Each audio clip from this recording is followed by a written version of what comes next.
السلام علیکم ورحمۃ اللہ تعالی وبرکاتہ۔ نحمده ونصلی ونسلم علی رسولہ الکریم وآلہ وصحبہ الکرام اجمعین ومن تبعہم بإحسان الی یوم الدین، اما بعد فاعوذ باللہ من الشیطان الرجیم، بسم اللہ الرحمن الرحیم۔ ادعونی استجب لکم، صدق اللہ مولانا العظیم وبلغنا رسولہ النبی الامین الکریم ونحن علی ذلک لمن الشاہدین والشاکرین والحمد للہ رب العالمین۔ آئیے سب سے پہلے اپنے آقا و مولا تاجدار مدینہ صلی اللہ تعالیٰ علیہ وسلم کی بارگاہ بے کس پناہ میں درود شریف کا نذرانہ پیش کریں۔ پڑھیں بآواز بلند، اللہم صلی علی سیدنا محمد وعلی آل سیدنا محمد واصحاب سیدنا محمد وبارک وسلم علیہم۔ حضرات گرامی، میں بہت دیر تک آپ لوگوں کے درمیان حضرت کے درمیان حائل نہیں ہوں گا۔ حکم کی تعمیل کرنے کے لیے بس بہت مختصر گفتگو کر لوں گا۔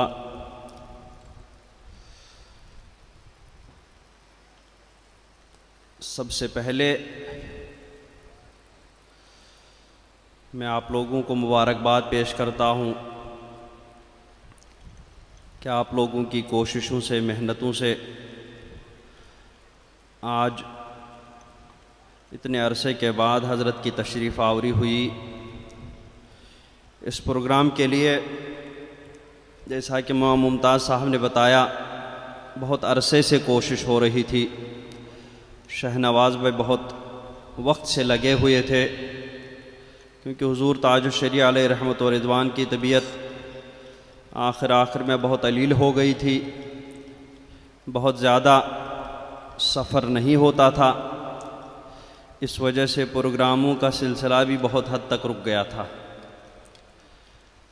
لیکن حضرت کے وصال کے بعد پھر شہنواز بھائی اور ان کے احباب،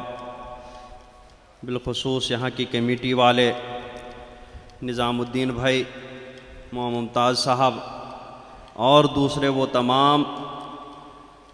جن کا نام مجھے معلوم نہیں، وہ سب آپ لوگوں کی طرف سے شکریہ کے مستحق ہیں کہ ان کی کوششوں سے حضرت آپ لوگوں کے سامنے پھر جلوہ گر ہوئے۔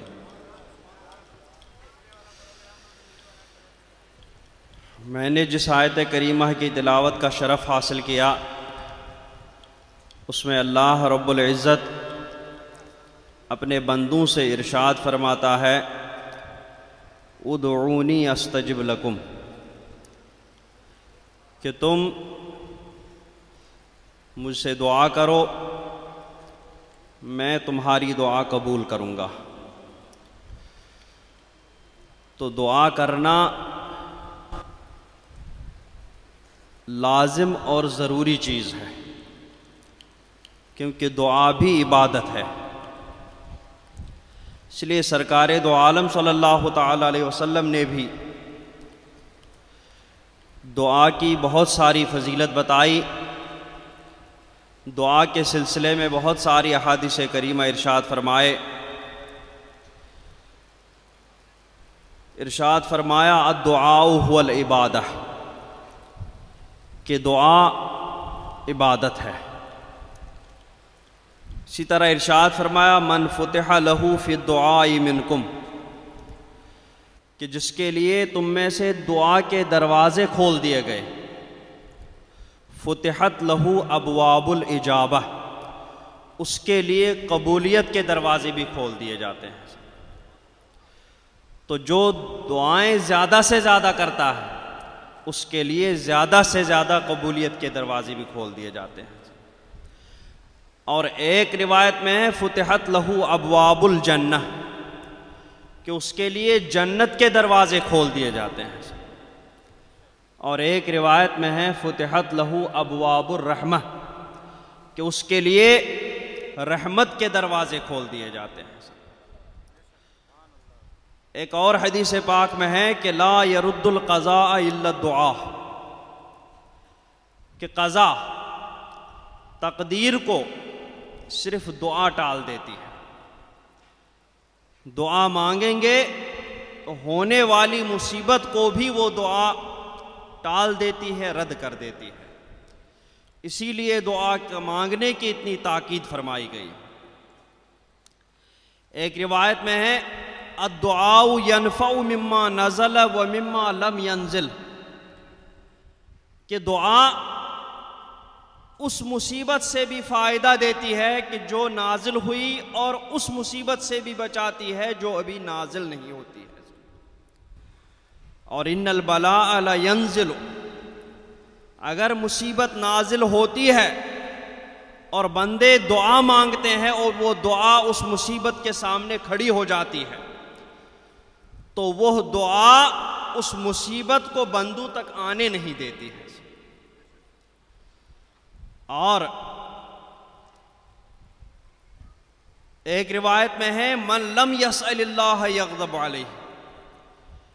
کہ جو اللہ تعالیٰ سے نہیں مانگتا ہے، دعا نہیں کرتا ہے،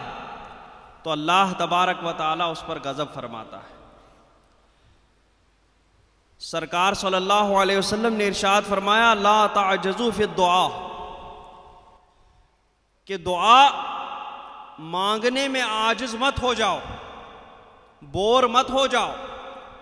بلکہ زیادہ سے زیادہ دعا مانگو، کیونکہ فَإِنَّهُ لَن يَهْلِكَ مَعَ الدُّعَاءِ أَحَدٌ، کیونکہ دعا کے ساتھ کبھی کوئی شخص ہلاک ہرگز نہیں ہوگا۔ جب تک دعا مانگتا رہے گا تب تک وہ ہلاک نہیں ہوگا۔ اور ارشاد فرمایا الدعاء سلاح المومن، کہ دعا مومن کا ہتھیار ہے، وعماد الدین، اور دین کا ستون ہے، ونور السماوات والارض، اور آسمانوں اور زمین کا نور ہے دعا۔ تو یہ دعا ایسا ہتھیار ہے مومن کے پاس کہ جب بظاہر سارے ہتھیار ٹوٹ جاتے ہیں، ظاہری طور پر مومن کے پاس کوئی ایسی چیز رہتی نہیں کہ جس کو وہ اپنے اوپر کی نازل ہونے والی مصیبت کو ٹال دے، اس وقت اللہ تبارک و تعالیٰ کی جانب سے اس کے پاس یہ دعا ایسی ہتھیار رہتی ہے کہ جس ہتھیار کو استعمال کر کے وہ اپنے اوپر سے وہ مصیبت کو ہٹا دیتا ہے۔ اور قرآن پاک میں جا بجا اللہ تبارک و تعالیٰ نے اپنے بندوں کے متعلق ارشاد فرمایا کہ جب سارے اسباب ختم ہو جاتے ہیں تب وہ بندے دعا مانگتے ہیں، تو ظاہری اسباب نہ ہونے کے باوجود بھی اللہ تبارک و تعالیٰ ان کی دعا کو قبول کر کے ان کی پریشانی کو دور فرماتا ہے، ان کے اوپر نازل ہونے والی مصیبت کو ٹال دیتا ہے۔ حضرت نوح علیہ السلام کے بارے میں قرآن پاک میں آیا ہے 950 برس حضرت نوح علیہ السلام نے تبلیغ فرمائی، ان کی قوم نے ان کے اوپر بہت سارا ظلم و ستم کیا، یہاں تک کہ ان کو اتنا پیٹتے تھے، اتنا مارتے تھے کہ وہ بے ہوش ہو جاتے تھے، پھر اس کے بعد ان کے اوپر اتنا ظلم و ستم کرتے تھے کہ مردہ سمجھ کر کے ان کو نالی میں پھینک دیتے تھے۔ لیکن حضرت نوح علیہ السلام کو پھر ہوش آتا تھا، اور ہوش آتے ہی وہ پھر اللہ تبارک و تعالیٰ کے احکام کی تبلیغ کرنے کے لیے ان لوگوں کے پاس چلے جاتے تھے۔ بظاہر ان کے پاس کوئی لشکر نہیں رہتا تھا کہ جو ان کو اس مصیبت سے چھٹکارا دے، جس لشکر کو لے کر کے وہ کافروں کے سامنے کھڑے ہو جائیں اور کافروں کو ظلم و ستم کو روکیں۔ حضرت نوح علیہ السلام کے پاس ظاہری طور پر ایسا کوئی لشکر نہیں تھا، لیکن جب 950 برس کی تبلیغ کے بعد بھی ان لوگوں نے ایمان قبول نہیں کیا، حضرت نوح علیہ السلام کی دعوت کو قبول نہیں کیا، ان پر بدستور ظلم و ستم کے پہاڑ توڑے، ان کے ساتھ ان گنے چنے مسلمانوں پر ظلم و ستم کے پہاڑ توڑے، تو حضرت نوح علیہ السلام کے پاس ظاہری طور پر بھی کوئی سبب نہیں تھا جس لشکر کو لے کر کے وہ ان کافروں کو ملیا میٹ کر دیتے۔ اس وقت حضرت نوح علیہ السلام نے پروردگار کی بارگاہ میں اپنے دونوں ہاتھ بلند کر کے عرض کی، پروردگار میں نے اپنی قوم کو صبح و شام سمجھایا، تنہائیوں میں سمجھایا، کھلے عام سمجھایا، لیکن ان لوگوں نے میری بات نہیں سمجھی، تیری دعوت کو قبول نہیں کیا۔ پروردگار رب لا تذر علی الارض من الکافرین دیارا، اے پروردگار یہ لوگ ایمان لانے والے نہیں ہیں، ان میں سے کسی ایک کو بھی تو زندہ مت چھوڑ دینا۔ حضرت نوح علیہ السلام نے جب پروردگار کی بارگاہ میں یہ دعا کی تو اللہ تبارک و تعالیٰ نے ان کی دعا قبول فرمائی، ان ظالموں کو، جابروں کو، ان مشرکوں کو ایسا جواب دیا، ان کے اوپر طوفان نوح لایا اور ان میں سے کوئی ایک بھی زندہ نہیں بچ سکا۔ پہاڑ پر چڑھنے والے بھی اسی طریقے سے پانی میں ڈوب گئے جس طریقے سے زمین کے پلین ایریا میں رہنے والے پانی میں ڈوب گئے تھے۔ تو حضرت نوح علیہ السلام نے دعا ہی کے ہتھیار کو استعمال کر کے ان ظالموں کا نام و نشان مٹا دیا تھا۔ حضرت زکریہ علیہ السلام ان کی عمر 100 سے آگے بڑھ چکی تھی اور ان کی بیوی کی عمر بھی 100 سال کے قریب ہو چکی تھی، اور یہ وہ عمر ہوتی تھی کہ آدمی کے پاس اولاد ہونے کی ساری ظاہری اسباب ختم ہو جاتے ہیں۔ ان کے پاس ظاہری طور پر ایسی کوئی چیز نہیں رہتی کہ جس سے ان سے اولاد ہو جائے، لیکن حضرت زکریہ علیہ السلام نے اس حالت میں بھی پروردگار عالم کی بارگاہ میں دعا کی، پروردگار رب انی وہن العظم منی واشتعل الراس شیبا، کہ میری ہڈیاں کمزور ہو چکی ہیں اور میرے سر کے بال سفید ہو چکے ہیں، میرے پاس ایسا کوئی ظاہری سبب نہیں بچا ہے کہ جس کی وجہ سے مجھے اولاد ہو جائے، میری اہلیہ بھی بانجھ ہو چکی ہیں، ان کے پاس بھی اولاد ہونے کی کوئی صورت نہیں بچ رہی ہے، پروردگار عالم مجھے اولاد عطا فرما دے۔ اس عمر میں بھی جب سارے ظاہری اسباب ختم ہو جاتے ہیں، اس عمر میں بھی جب حضرت زکریہ علیہ السلام نے پروردگار عالم کی بارگاہ میں اپنے دونوں ہاتھ بلند کر کے دعا مانگی تو اللہ تبارک و تعالی نے اس عمر میں بھی جب ان کے پاس ظاہری طور پر اولاد ہونے کی کوئی سبب بھی نہیں تھا، کوئی صورت نہیں تھی، لیکن اس دعا کے ہتھیار کو استعمال کر کے حضرت زکریہ نے وہ دعا مانگی اور اللہ تبارک و تعالی نے ان کی دعا قبول کر کے انہیں اس عمر میں بھی اولاد صالح عطا فرمائی تھی۔ تو یہ دعا ایسی چیز ہے کہ جس کو آپ کسی بھی چیز کے لیے استعمال کر سکتے ہیں، ایسا ہتھیار ہے کہ جس کو آپ کہیں بھی استعمال کر سکتے ہیں، اور آپ جس چیز کے لیے اس کو استعمال کریں گے اس چیز میں آپ کو کامیابی اور کامرانی نصیب ہو جائے گی۔ جب آپ کے پاس ظاہری طور پر لڑنے کی طاقت بھی نہ ہو تو وہ پروردگار عالم، اس سے تو کوئی نہیں بچ سکتا ہے، اس کی بارگاہ میں مصلی بچھا کر کے قبلہ روح ہو کر کے جب آپ دعا کریں گے تو کتنا ہی بڑا ظالم و جابر سامنے ہو، وہ ظالم و جابر بھی اس دعا کی برکت سے ملیا میٹ ہو جائے گا۔ حضرت عبد المطلب کے زمانے میں جب ابرہہ خانہ کعبہ کو ڈھانے کے لیے آیا تھا، اس نے یمن میں ایک بہت بڑی عمارت بنائی تھی، اس میں ہیرے جواہرات جوڑ دیے تھے، اور اس نے پھر اعلان کر دیا تھا کہ اب مکہ کے ان چند پتھروں سے بنی ہوئی عمارت کو چھوڑ کر کے میری عمارت کو دیکھنے کے لیے آ جائیں، لیکن کوئی بھی آدمی اس کی عمارت کو دیکھنے کے لیے نہیں آتا تھا۔ وہ حیران تھا کہ میں نے اتنی خوبصورت عمارت بنائی، اس کو دیکھنے کے بجائے خانہ کعبہ جو چند پتھروں سے بنا ہوا ہے اسی کو دیکھنے کے لیے سارے لوگ چلے جاتے ہیں۔ یہ دیکھ کر کے وہ خانہ کعبہ کو ڈھانے کے ارادے سے مکہ شریف آیا، بہت بڑا لشکر لے کر کے آیا۔ وہ سمجھ رہا تھا کہ شاید خانہ کعبہ کو بچانے کے لیے بہت سارے لوگوں کا وہاں لشکر ہوگا، اس لیے اس نے بہت بھاری جنگی پیمانے پر تیاری کر لی تھی، بہت بڑی فوج تیار کری تھی، بہت بڑا لشکر تیار کیا تھا۔ لیکن وہاں جب پہنچا تو وہاں کوئی لشکر سامنے نہیں تھا۔ وہاں تو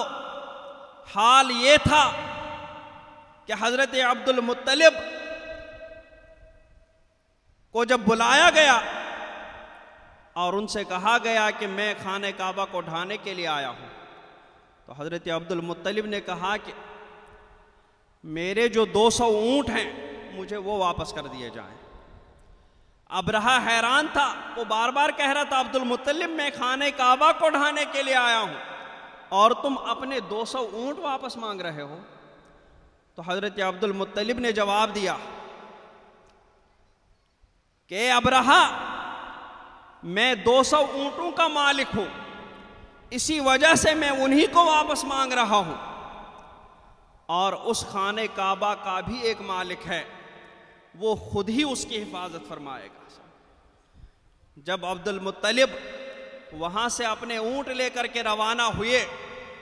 چونکہ ابرہہ کے لشکر سے لڑنے کی اس کے پاس طاقت نہیں تھی، ابرہہ کی فوج کے سامنے اس کے پاس کچھ گنے چنے نوجوان بھی نہیں تھے، تب حضرت عبد المطلب نے اسی دعا کے ہتھیار کو استعمال کیا۔ اپنے چند ساتھیوں کو لے کر کے وہ خانہ کعبہ کے دروازے پر آئے، خانہ کعبہ کی چوکھٹ پکڑ کر کے رو رو کے گڑ گڑا کر کے اللہ تبارک و تعالیٰ کی بارگاہ میں دعا مانگی، پروردگار ہمیں اتنے بڑے لشکر سے لڑنے کی طاقت نہیں ہے، ہمیں اتنی بڑی فوج سے لڑنے کی طاقت نہیں ہے، یہ تیرے اس گھر کو ڈھانے کے ارادے سے آئے ہوئے ہیں، اب تو ہی اپنے اس گھر کی حفاظت فرما، تو ہی اس فوج کو نیست و نابود فرما۔ حضرت عبد المطلب نے بھی جب دعا مانگی، اللہ تبارک و تعالیٰ نے ان کی دعا قبول فرمائی، اور دعا قبول فرمانے کے بعد انسانوں کا لشکر اگرچہ وہاں موجود نہیں تھا، اور اللہ تبارک و تعالیٰ کے پاس تو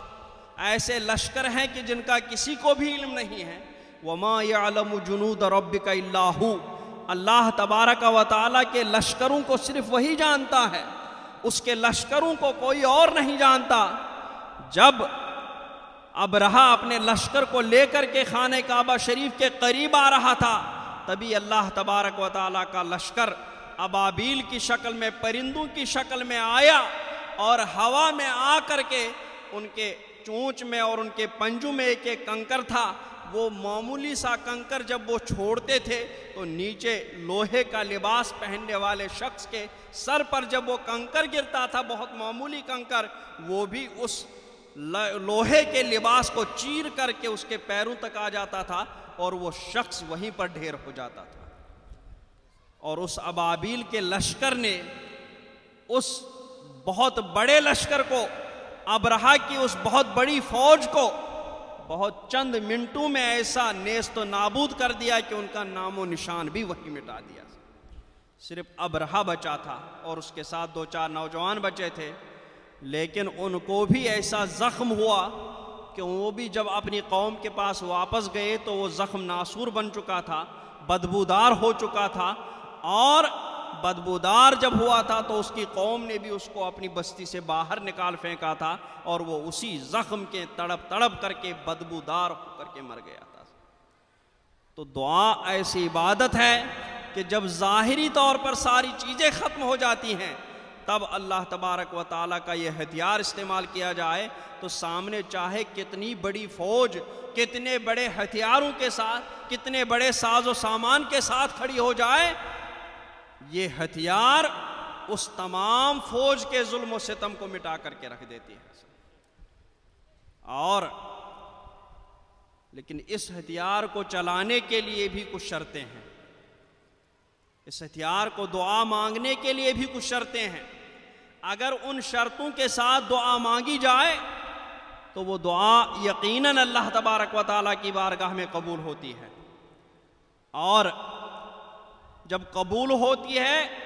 تو اس کے بھی دو طریقے سے اثر ظاہر ہوتا ہے، یا تو اسی وقت اس کا ثمرہ مل جاتا ہے، اس کا پھل مل جاتا ہے، یا پھر وہ پھل اور وہ ثمرہ ایسے وقت کے لیے اللہ تبارک و تعالیٰ محفوظ فرماتا ہے کہ جس وقت میں ہمیں اس دعا کی، اس ثمرے کی بہت زیادہ ضرورت رہتی ہے۔ دعا کے لیے جو سب سے اہم شرط بزرگوں نے بتائی ہے وہ یہ کہ حرام کھانے سے پرہیز کرے، حرام پہننے سے پرہیز کرے، اور حرام کمائی سے پرہیز کر لے۔ اگر حرام کا ایک لقمہ بھی آدمی کے اندر چلا گیا تو کہتے ہیں 40 دن تک اس کے دعا کی قبولیت ختم ہو جاتی ہے، 40 دن تک ایک لقمے کی بنا پر اس کی دعا قبول نہیں ہوتی۔ اور اگر 2 لقمے کھائے، 3 لقمے کھائے، اب تو ایسا ہے کہ پورا کا پورا بہت ساری جگہوں پر بہت سارے لوگ تو اچھا خاصا حرام ہی حرام کھا لیتے ہیں، اسی لیے دعائیں قبول نہیں ہوتی ہیں، اسی لیے دعاؤں کا ثمرہ ظاہر نہیں ہوتا۔ تو سب سے پہلی شرط یہ ہے کہ حرام کھانے سے، حرام پہننے سے پرہیز کر لے، اور دوسری شرط جب دعا مانگے تو یقین کے ساتھ مانگے، یہ نہیں کہ چلو دعا مانگ لیتے ہیں اللہ کی مرضی قبول ہو یا نہ ہو، نہ، اس یقین کے ساتھ دعا مانگے کہ اللہ تبارک و تعالیٰ نے ارشاد فرمایا ہے ادعونی استجب لکم، تم دعا کرو میں تمہاری دعا ضرور قبول کروں گا، تو تم اس یقین کے ساتھ دعا مانگو کہ اللہ تبارک و تعالیٰ ہماری دعا کو یقیناً قبول فرما لے گا۔ اس یقین کے ساتھ جب دعا مانگے تو اللہ تبارک و تعالیٰ اس دعا کو بھی یقیناً قبول فرمائے گا، اور اگر ہم شک و شبہے کے ساتھ مانگیں گے تو اللہ تبارک و تعالیٰ ہماری اس دعا کو بھی اسی حالت میں رکھ لے گا۔ اور اسی طریقے سے باوضو ہو کر کے اور قبلہ رخ ہو کر کے دعا مانگی جائے۔ دعا مانگنے کے لیے بہت سارے وقت بھی بزرگوں نے خاص فرمائے ہیں، اللہ تبارک و تعالیٰ نے بھی بہت ساری احادیث قدسیہ میں کچھ خاص وقت ہیں جن میں اللہ تبارک و تعالیٰ کی خاص رحمت متوجہ ہو جاتی ہے کہ وہ اپنے بندوں کی دعا قبول فرما لیتا ہے۔ ایسے ہی بہت سارے مقدس مقامات ہیں کہ جن کی احادیث کریمہ میں آیا ہے کہ وہ ان مقامات پر اگر دعا مانگی جائے تو اللہ تبارک و تعالیٰ کی خاص رحمت متوجہ ہوتی ہے، اور اللہ تبارک و تعالیٰ اپنے بندوں کی دعا کو قبول فرما لیتا ہے۔ اللہ تبارک و تعالیٰ ہمیں زیادہ سے زیادہ دعا مانگنے کی توفیق عطا فرمائے، اور اس کے لیے جو شرطیں بزرگوں نے ارشاد فرمایا ہیں اللہ تبارک و تعالی ہمیں ان شرطوں پر عمل کرنے کی توفیق عطا فرمائے، اور ہمارے سامنے جتنے بھی مسائل ہیں پروردگار عالم، جتنی بھی پریشانیاں ہیں پروردگار عالم ہماری ان تمام پریشانیوں کو دور فرمائے۔ اللہ تبارک و تعالی ہمیں مسلک اہل سنت، مسلک اعلیٰ حضرت پر استقامت عطا فرمائے، اسی پر ہمارا خاتمہ فرمائے، اسی پر ہمارا حشر فرمائے۔ بس انہی چند لفظوں کے ساتھ میں اپنی بات ختم کرتا ہوں۔ اللہ تبارک و تعالی ہماری اس محفل میں شرکت بھی قبول فرمائے، اور ہم سے جو کوتاہیاں ہوئی ہیں، ہم سے جو گناہ ہوئے ہیں، اللہ تبارک و تعالی ہماری ان گناہوں کی مغفرت فرمائے، ہماری کوتاہیاں دور فرمائے، ہمیں اپنا سچا پکا بندہ بنائے، ہمیں سرکار کا سچا پکا امتی بنائے۔ وصلی اللہ تعالی علی خیر خلقہ محمد وعلی آلہ وصحبہ اجمعین برحمتک یا ارحم الراحمین۔